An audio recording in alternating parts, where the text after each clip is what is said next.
ગોપાલપુરી railway station. આ railway station હજી functional નથી થયું, પરંતુ જતે દાડે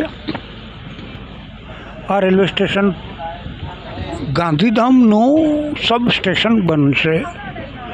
ભુજથી ઉપડેલી તમામ ટ્રેનો અહીંથી જ ડાયરેક્ટ ભચાઉ તરફ વળાંક લઈ જશે. એને માટેનું વાય જંકશન પણ બની ગયું છે.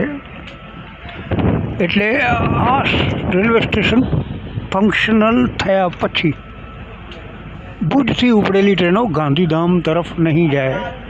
આ ગોપાલપુરી એ ગાંધીધામની તદ્દન નજીક આવેલું એક પોર્ટ કોલોની છે, જ્યાં પહેલાં એક અતિ નાનું રેલવે સ્ટેશન હતું, બહુ જ નાનું રેલવે સ્ટેશન હતું. જ્યારે હવે એને એક બહુ મોટા રેલવે સ્ટેશનમાં ફેરવવામાં આવ્યું છે. મીટર ગેજના સમયમાં અહીં નાનું સ્ટેશન હતું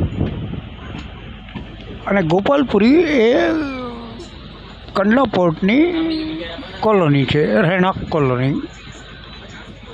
હવે અહીં એક રેલવે સ્ટેશન બનાવ્યું છે.